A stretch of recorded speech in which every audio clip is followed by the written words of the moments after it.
لماذا هذا الهجوم الكبير على علم التوحيد الذي رفع في سوريا وعلى لحية رئيس الوزراء السوري الجديد ووزير العدل؟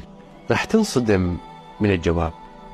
السبب خوف من إقامة شرع الله وعودة الإسلام من جديد، لأن الغربيين يقرؤون عن دينك أكثر منك، يعلمون أن الإسلام سوف يعود من دمشق، كما أخبرنا نبي الله محمد صلى الله عليه وسلم في قوله: عقر دار المؤمنين الشام.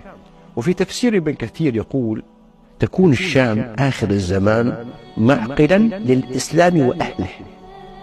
لذا في الغرب لا يريدون أن يحكم المسلمين أي دولة، والسبب يعلمون أنه إذا حكم المسلمين الدولة ستنهض نهوض سريع، لأنهم راح يحكموا بشرع الله وراح ينتشر بالتالي الدين.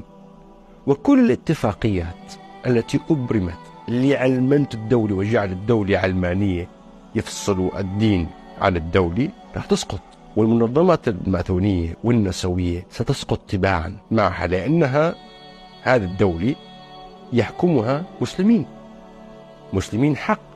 ومعنى نهوض سوريا يعني نهوض الشرق الأوسط كله، والسبب لأنها راح تكون واجهة أمان لكل مستضعف ومضرب المثل في الحرية وعدالة الإسلام. وطبعا راح تكون سوريا تحت الغطاء الإعلامي، وهذا خطر عليهم بالتأكيد. الآن الإعلام يلعب دور كبير جدا في توعية الشعوب، وأهمها قضية فلسطين وغزة.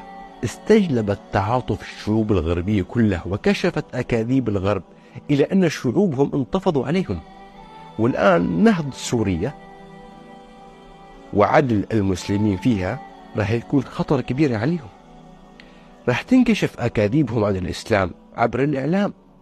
راح يعيش المسيحيين مع المسلمين مع الشيعة وجميع الطوائف تحت كنف العدل الذي أمر به الإسلام، وهذه مشكلة كبيرة لهم.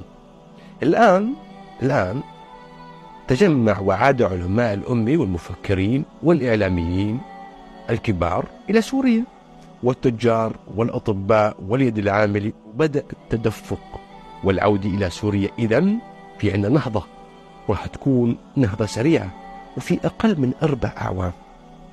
وهذا الكلام يؤكده أحد رؤساء جيش الاحتلال وأمريكا والدول الغربية وبعض الدول العربية المتخوفة من نهضة المسلمين.